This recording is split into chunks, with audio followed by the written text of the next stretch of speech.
अस्सलाम वालेकुम। इस गाइड में हम कदम ब कदम समझेंगे कि Saudi visa bio mobile app के ज़रिए हज के लिए लाजमी बायोमेट्रिक तस्दीक का अमल कैसे मुकम्मल किया जा सकता है। तो सबसे बड़ा सवाल यही है और आज की इस गुफ्तगू का मकसद भी यही है कि इस सवाल का एक बिल्कुल साफ और आसान जवाब दिया जाए ताकि आज़मीन हज ये सारा अमल बग़ैर किसी मुश्किल के खुद ही मुकम्मल कर सकें। हम इस पूरे अमल को 6 आसान हिस्सों में देखेंगे, यानी ऐप इंस्टॉल करने से लेकर आखिर में तस्दीकी ईमेल जमा करवाने तक। तो आइए पहले हिस्से से शुरू करते हैं। अच्छा, तो शुरू करते हैं। सबसे पहला और सबसे अहम कदम है सही यानी ऑफिशियल एप्लीकेशन को ढूंढकर इंस्टॉल करना। चाहे एंड्रॉयड फ़ोन हो या आईफोन, ऐप डाउनलोड करने के लिए सिर्फ और सिर्फ वजारत की ऑफिशियल वेबसाइट्स का इस्तेमाल करना है, यानी mora.kaf.pk या hajinfo.org। यही सबसे महफूज और बेहतरीन तरीका है। इससे किसी भी गलती का इम्कान ख़त्म हो जाता है। एक बात जहन में रहे, जाली ऐप्स से बचना है। वजारत ने इस बारे में ख़ास तौर पर खबरदार किया है, इसलिए भरोसा सिर्फ ऑफिशियल ज़राए पर ही करना चाहिए। ठीक है, ऐप तो इंस्टॉल हो गई। अब इसे खोलने से पहले कुछ चीज़ें तैयार रखना बहुत ज़रूरी है ताकि सारा अमल एक ही बार में आसानी से हो जाए। ये वो 4 चीज़ें हैं जिनकी ज़रूरत पड़ेगी। अगर ये सब पहले से तैयार हों तो वक्त भी बचता है और अमल के दौरान कोई परेशानी भी नहीं होती। आगे बढ़ने से पहले ये 2 अहम बातें जानना बहुत ज़रूरी हैं कि कौन लोग बायोमेट्रिक से मुस्तस्ना हैं और पासपोर्ट कब तक कारआमद होना चाहिए। इससे ये वाज़ेह हो जाएगा कि आया ये अमल करना है या नहीं। ठीक है, अब ऐप के अंदर चलते हैं। सबसे पहला काम है अकाउंट बनाना और अपनी ईमेल की तस्दीक करना। ये बहुत अहम है।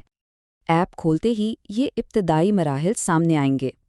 बस हिदायत पर अमल करें, सिक्योरिटी पॉलिसी को कबूल करें, सेल्फ एनरोलमेंट का इंतखाब करें और अपना ईमेल एड्रेस दर्ज कर दें।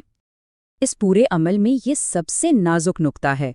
ईमेल की तस्दीक के लिए जो लिंक भेजा जाएगा उसे उसी मोबाइल फ़ोन पर खोलना लाजमी है जिस पर ऐप इंस्टॉल की गई है। किसी दूसरे फ़ोन या कंप्यूटर पर खोलने से ये अमल आगे नहीं बढ़ेगा। और हाँ, इस काम के लिए वक्त भी महदूद है, सिर्फ 5 मिनट होंगे। अगर वक्त ख़त्म हो गया तो ईमेल दोबारा मंगवानी पड़ेगी। ईमेल की तस्दीक हो गई? बहुत खूब। अब बारी है पासपोर्ट स्कैन करने और अपनी तस्वीर लेने की। पासपोर्ट को पहली ही कोशिश में कामयाबी से स्कैन करने के लिए इन हिदायत पर अमल करें। सबसे अहम बात, स्कैन के बाद स्क्रीन पर अपनी तफसीलात जैसे नाम और पासपोर्ट नंबर ज़रूर चेक कर लें कि वो बिल्कुल दुरुस्त हैं। अब ये एक अहम इंतखाब है। रवानगी के शहर की बुनियाद पर सही काउंसलर दायरा इख्तियार का इंतखाब करना होगा। जो लोग इस्लामाबाद, लाहौर, पेशावर या मुल्तान से सफ़र कर रहे हैं वो पाकिस्तान इस्लामाबाद मुंतखब करेंगे, जबकि कराची, सिखर या क्वेटा से जाने वाले पाकिस्तान कराची का इंतखाब करेंगे। एक साफ तस्वीर के लिए उन हिदायत पर अमल करें। याद रहे, पसे मंज़र बिल्कुल सादा होना चाहिए, बेहतर है कि सफ़ेद हो और चेहरे पर कोई तासुरात ना हो, यहाँ तक कि मुस्कराना भी नहीं है। आइए अब आखिरी डेटा कैप्चर मरहले पर चलते हैं, यानी फ़ोन के कैमरे का इस्तेमाल करते हुए तमाम 10 उंगलियों के निशानात को स्कैन करना। फिंगरप्रिंट स्कैन करना थोड़ा मुश्किल लग सकता है, लेकिन परेशानी की बात नहीं। ऐप खुद बताएगी कि कौन सी उंगली स्कैन करनी है। बस हाथ को साकिन रखना है और जब स्कैन ठीक हो जाएगा तो निशान सब्ज हो जाएगा। अगर किसी तिब्बी वजह से, जैसे कटी हुई उंगली या मध्यम निशानात की वजह से स्कैनिंग में मसला हो तो छूट के लिए दरखास्त दी जा सकती है। इसके लिए एक मंजूरशुदा मेडिकल सर्टिफिकेट ऐप में अपलोड करना होगा।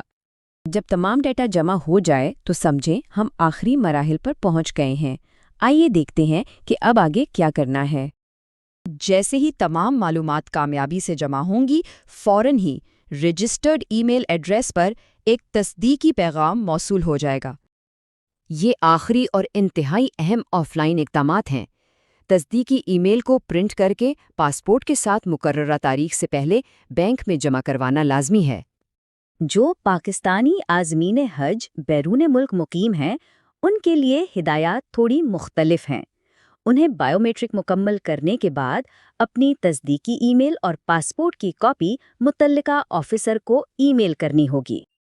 اور آخر میں یہ سوال سوچنے پر مجبور کرتا ہے کہ اس طرح کی ٹیکنالوجی جدتیں جہاں ایک طرف سہولتیں دے رہی ہیں، وہیں روایتی طریقوں پر کیا اثر ڈال رہی ہیں، اور کیا یہ واقعی سب کے لیے اس مقدس سفر کو آسان بنا رہی ہیں؟